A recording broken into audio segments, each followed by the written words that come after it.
Thank you for this introduction. My name is William and I'm working for IBM Lab Services, and I'm based in south of France. So my main line of activities is to help IBM as part of my post-sales entity to develop offerings to help my customers to jump into a new security project on IBM Z systems and Linux One. So basically, I'm checking, testing the new technology, defining offerings that our consultants may be able to use in order to help you to deploy this new IBM Z Security and new IBM Z Simply new product offerings and technologies. So we have a lot of things to be done now with the IBM Z16s on top of what we used to do in the past. What I want to propose you today is a rapid presentation about what has been done the last years regarding the IBM Z Security, what are the main trends and direction, and to conclude what has been recently announced with the IBM Z16s. Is that okay for you? I have less than 30 minutes, so I will do my best to finish this presentation on time. So, at the origin, what we used to do with each Z systems release, we try, let's say, to provide to the market some expectation regarding the data security. So we open the data security journey rapidly, working on the isolation of the machines with the IL5, the LPAR, the partitionings, and providing some hardware crypto accelerators to help customers to encrypt selected items and artifacts that were very critical. So this was the first, let's say, change in the design of the hardware in order to allow customers to encrypt selectively what needs to be protected. We did progress, of course, but at the first time that was enough. But the regulators and the standard makers considered that it was not enough during the after the internet era and early 2000 years. What has changed is we introduced the storage encryptions. That was quite okay because we were able to protect in the data center the storage systems and tape. We were quite a pioneer in this, but rapidly, one more time, it was not enough. So whatever the standard maker, PCI DSS, and because of the local, national, and geo regulations, they considered that it was not enough because once the data is invoked by operating systems, the data flows into the clear on your network and it's served into the clear to your operating system and your applications. That was a good starting point, but that was clearly not enough. So based upon request for enhancement addressed by your customer, we designed the Z14 machines and we introduced a new concept, a new strategy named Pervasive Encryption. It's what it is. It's a set of consumable features allowing a customer, let's say, to select what is important to reduce the risk and to encrypt data at rest and in motion at speed and volume. You decide what you want to do, what you want to encrypt, and you pick up and you select the functionalities that you need to reduce and minimize the risk.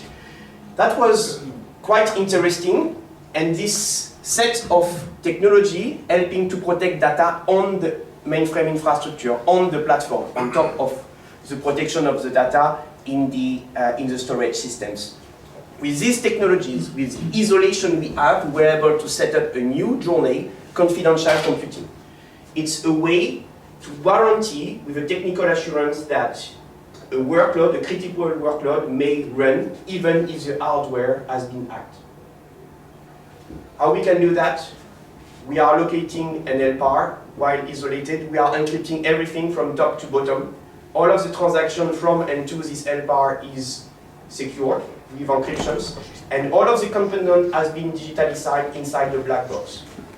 The memory is encrypted, so we can be sure that nothing can alter and prevent the execution of secured workload running in such environments. This is possible thanks to the secure service container technology. And this is what we are using on IBM Cloud with all of the IBM HyperProtect services like offerings available for some in the cloud or on premises. Yes?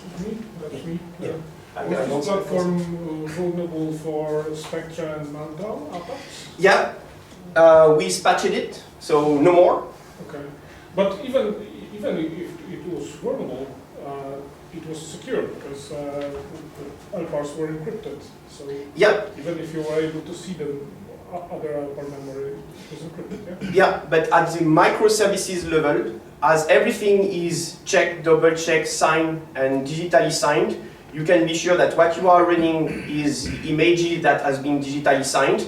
If the signature has changed, then you have way to detect that and to alter the service. Once you power down such critical services, except switching off the LPAR and closing the service, then you can deliver secure services. Key management, bring your own key, database as a service, so there are many on-the-shelf services that exist, plus what you can build from according to your needs, let's say.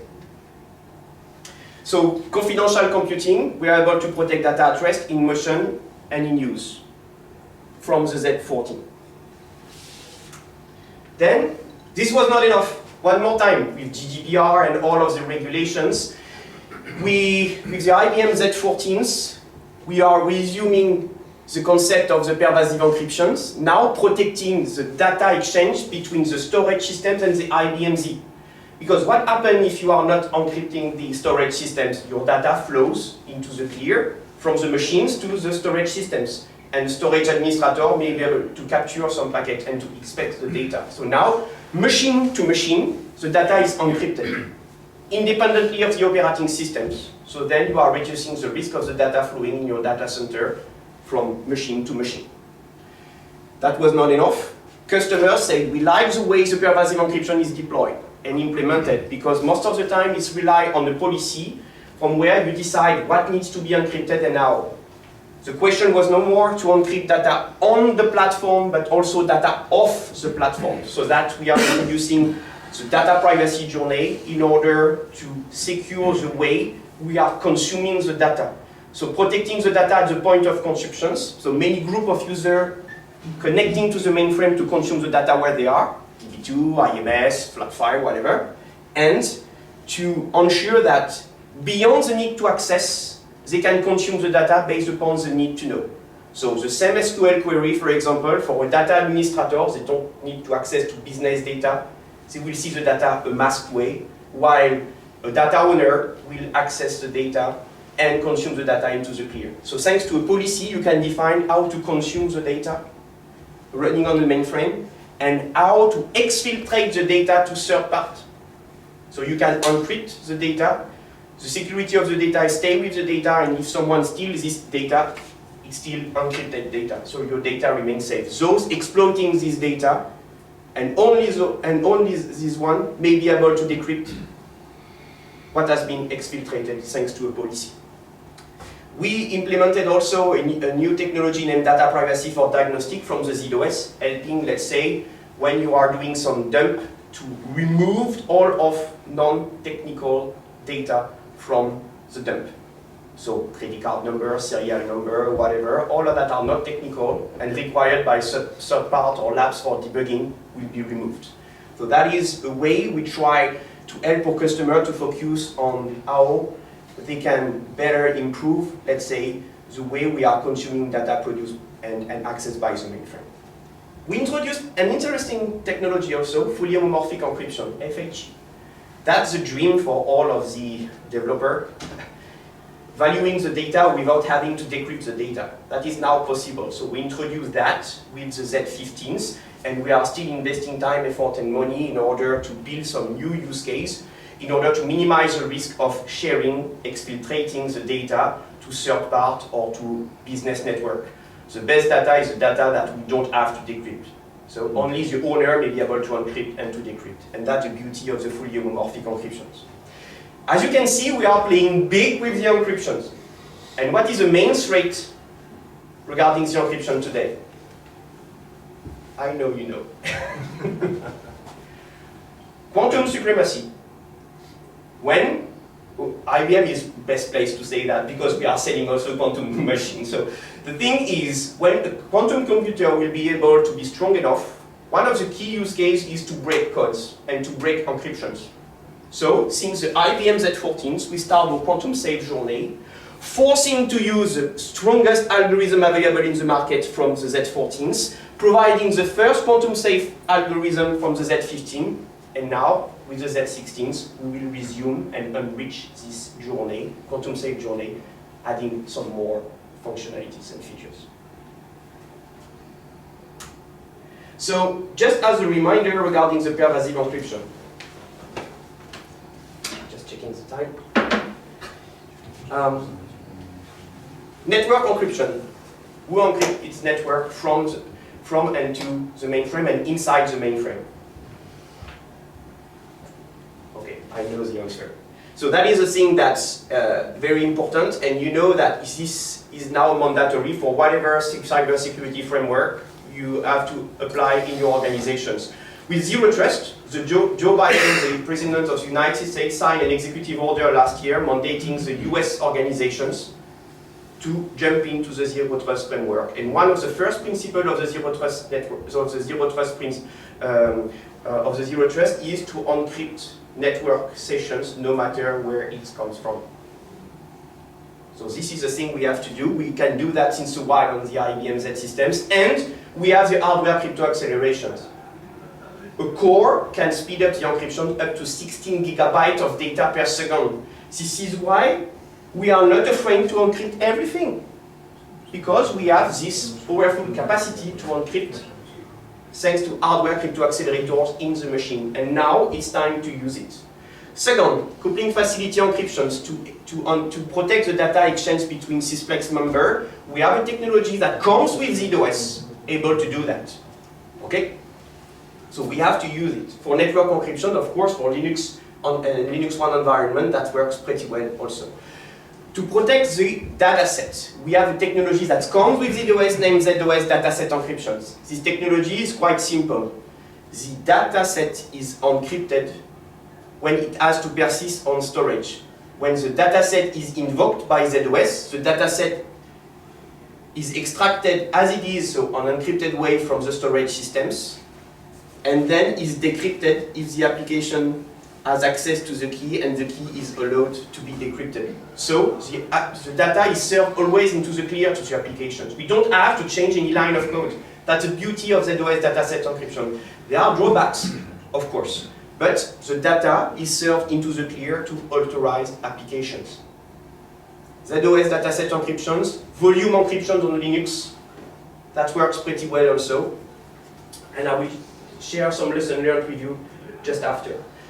Maybe that was not enough for customers. This is why with the Z15 they asked us to find a way to ensure that data that were not encrypted can flow securely from the machines to the storage systems. This is the reason why we introduce fiber channel endpoint encryption from machine to machine. Now, whatever the status of the data is securely transferred and exchanged from the machines to the storage systems. And to conclude, of course, storage encryptions and tape encryptions. In case someone is removing a piece of the hardware, so the DS8000 weighs like a ton, so that will be highly visible, such stone, but a part of the storage systems and removable device, like tapes, may be protected that way. So we have, let's say, an overlap of different encryption technology that exists, allowing you to protect at speed and volumes your data at rest and in motion on the IBM Z infrastructure. Some feedbacks. I'm also a consultant. So I'm also engaged by customers, let's say, to do some security assessment and to help them, let's say, to jump into a new security project RSA. And over 80 customers I'm actively following in Europe. This is the last 2 years lesson learned regarding ZOS dataset encryptions. At first, the last 2 years, what we saw is the blue curves. It's the ratio between datasets based upon the data collection. So they share with me some SMF record, and I was able to know what is the level of eligibility for dataset encryptions. So the rate is quite high. So most of their datasets are SMS managed. Most of their datasets comply with the criteria for having them being encrypted. What is maybe a drawback? It's some ISV package. I'm not talking about IBM middleware, but some codes from third parts, from ISVs, that needs to be certified or needs to be upgraded or updated so that it can work with encrypted datasets. So it's just a matter of time. So asking to the ISV, do you support or not? This is the message I want to share here. Is this a kind of a formal requirement? Yes. If it is about your fraud or your software that consumes, let's say, some data sets, if they cannot access the data sets anymore, then it stops your business or it stops the function supported by this. So it's just a matter of asking them. This is why it's not a roadblocker, but at the time of the study, they were not so sure, or they simply not aware. But what's the reason of the dichotomy? Because Luxembourg, Netherlands are quite different than, for example, Croatia. So this is a kind of a requirement coming from a regulator, I guess. No, it's just it's a requirement in order to be sure that when you will deploy such technology into production, you will not stop your business. It will work. Okay? So some other important thing I wanted to share with you. Most of the customers are ready in terms of hardware, software. Most of them are ready in terms of IBM middleware, meaning the customer runs up-to-date and recent version of DB2, IMS, MQ. For Linux, it's 100%, no matter the case. This needs to be confirmed, because when I ask questions, does this software support extended format or pervasive encryption? The answer is, I don't know. If you don't know, it's no. If you don't know, it may be yes tomorrow, but at the time of the assessment, if you don't know, I don't know. Altogether. That's how you can explain this the why it's low. But 76% of the dataset are eligible. Some will not be. Temporary dataset cannot be encrypted, for example. So this is what we can let the customer know in order to justify and to highlight the value of such technology. 24% of our customers we work with, at least 24 of this panel, and the greater one, if we come back up to 2018, start and implement a project or an implementation of ZOS dataset encryption. So they know how to. The problem is not the technology, it's quite easy to deploy. But this engages your organizations for years. So this is why it's like one step at a time. Because their management needs to be committed on that. And we see two, how to say that, posture. Those from the infrastructure starting to jump in case of the line of business and the management ask them to start to encrypt, so that they know how to. But no demand, no business demand. They are ready, but no business demand. The other side, the line of business ask, and then they force them to encrypt in a small perimeter, at least with one key to encrypt them all, in order to ramp up their skills and to comply with internal or geo security guidelines. We see two postures. But 20% already done. What I learned also is half of the customers say, okay, I should start something, to start to encrypt something on the mainframes because of the regulation or whatever. Should I start with the data at rest or the data in motions? Half of them start data at rest, the other half data in motions. For those starting to encrypt data in motions, collecting the SMF 119, this is my vision of the European landscape, the last 2 years. There is a lot of red. So, based upon what I saw, the majority of their network sessions on the mainframes, ZOS, is not encrypted. Zero Trust mandates you to encrypt nearly everything. The NIS, European Directive regarding the cyber security, and the NIS version 2 that will be voted by our parliament in the next 2 years will raise the bar of these expectations. So, interestingly, there is a difference between 1 to 21 between the best customer I ever see, having 80% of the network session being encrypted, versus the one that have nearly nothing. So big difference. Big difference because there is the north of Europe and the south of Europe. North of Europe, like Poland, are most of the time well placed, and the south of Europe, it's a disaster. Okay? So second lesson learned here is customer knows how to, because they did some implementations, but it's not industrial. They didn't, let's say, encrypt all what needs to be. They start to encrypt, but not all of the critical flows. They know how to, but something is missing, a trigger or an internal power to push them to do that. We are lucky on the mainframe, because this can be offloaded on the hardware crypto accelerators we have on the machines. And when I compare that with how are used their crypto resources on the machines, it peaked at 8%. So we have this enormous and gigantic hardware crypto capacity that are available and unused even to protect the network. So good opportunities based upon what you already have. Second, all customers know how to using ATTLS. ATTLS is a policy you can set up in order to say what needs to be encrypted. You can even encrypt flows to an application that does not support SSL-TLS. It plays the role of man in the middle. And that is one of the mainframe beauty we have. So we have to use much more of this in order to be prepared, let's say, to face the today and tomorrow regulations. So last lesson learned about the network. Network is interesting because an auditor can rapidly check what you are doing. And it's very easy to test. This is why I'm focusing on that. The few that were protected in this slide, okay, were not that well protected. As you can see, SSL v2, v3, TLS v1, 1.1 are still in use. And I understand the reason why. It's like a dance. You need to be two to dance. If your remote system or your partner does not support virtuous or standard version of TLS, you cannot stop your business. So it's very hard to phase out, let's say, the weight of the past. For some, it's possible, okay? For others, it's very hard. So this is a thing that we have to keep in mind because it's, let's say, just a view for TLS. None of my customers on mainframe jump into TLS version 1.3 yet, which is a standard also. 1.2, but not 1.3. While the rest of the distributed environment and in the cloud jump in already on the 1.3.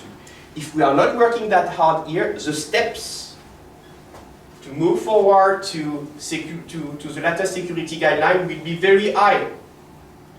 Because when PCI DSS or whatever regulation will say TLS 1.2 is too old now, and we have to jump into this standard, that will be a disaster. So my advice is sooner you start to clean and to adopt the latest standard, better you will be. Second, most of my customers here use default settings, meaning the cyber suite used for the crypto does not take into account the hardware crypto accelerators on the machine. So we have some silicon on a chip and algorithm that may be speed up to 16 gigabytes of encrypted data per second are not in use. So some mainframe modernization regarding the security is probably something that you should look at. You will achieve your security objective and your performance objective, and time to time reducing the amount of MIPS consumed to do exactly the same thing but a more secure way. So some stats, as I said, no one used TLS 1.3. You should take care of that because that will be a big shift that will come one day for sure. Most of you know how to deal with TLS 1.2, but still remaining old version of TLS that needs to be removed.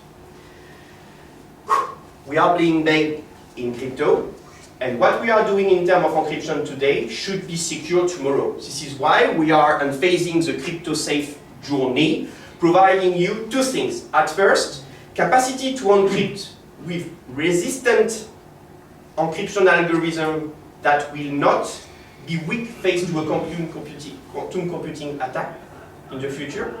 And so your mainframe of today will not be obsolete tomorrow because of that. That's why we are implementing as soon as possible this technology. So second, we are also working hard in order to provide you what we call some quantum agility. What does it mean? It means some tools allowing you to make an inventory of your crypto artifact or crypto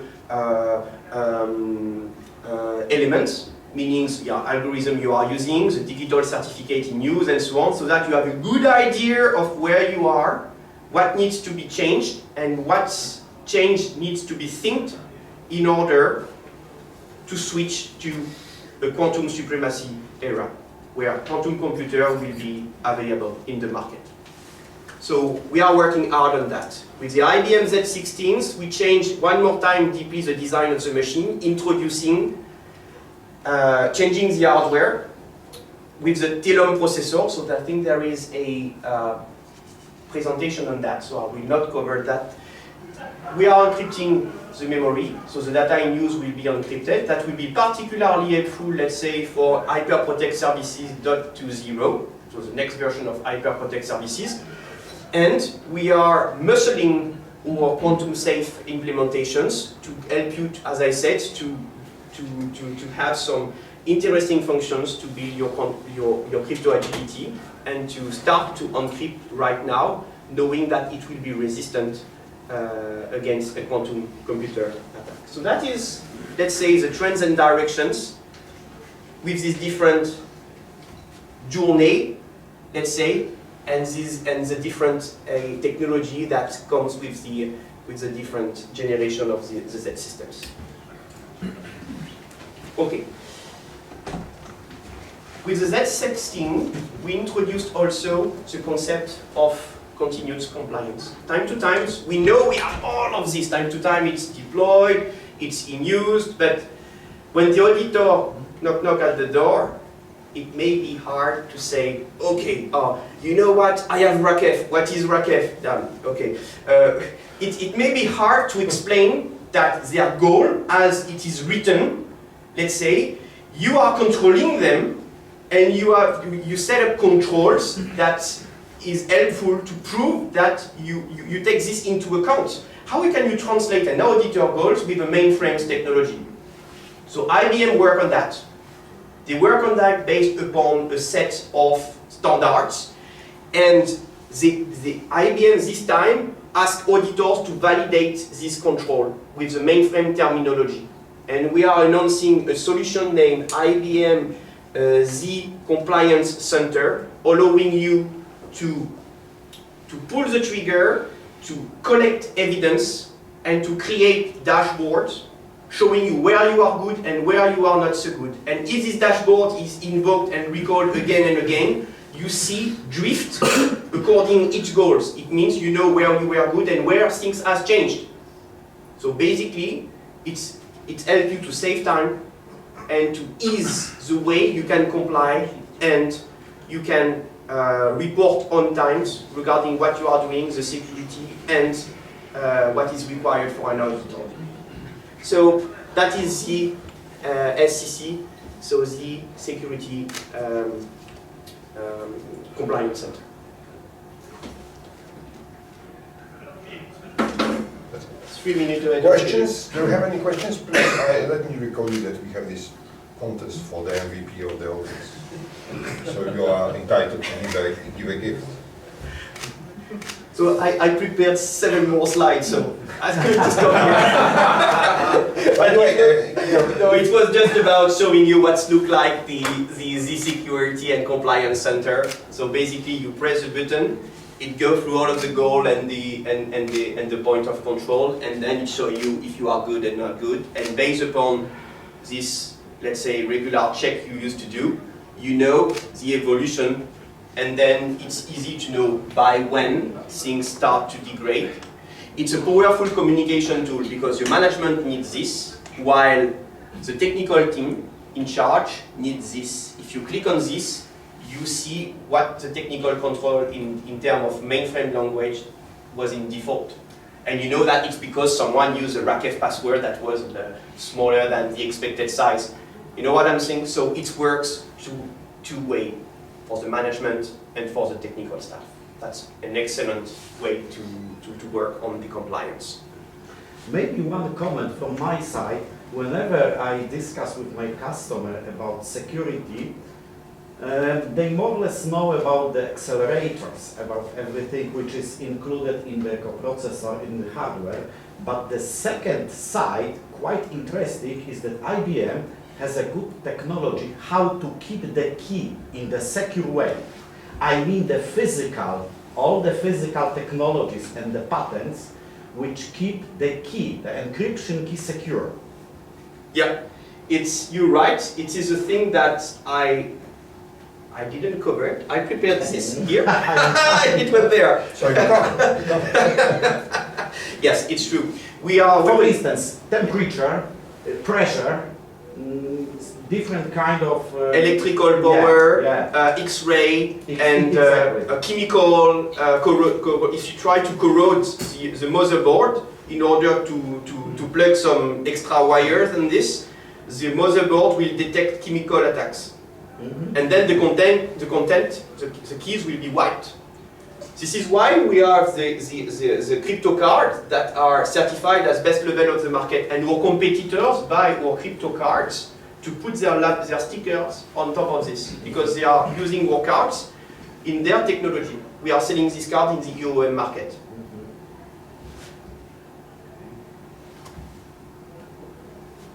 If you have any other question, I will be there today and tomorrow. And just please, let me remind you.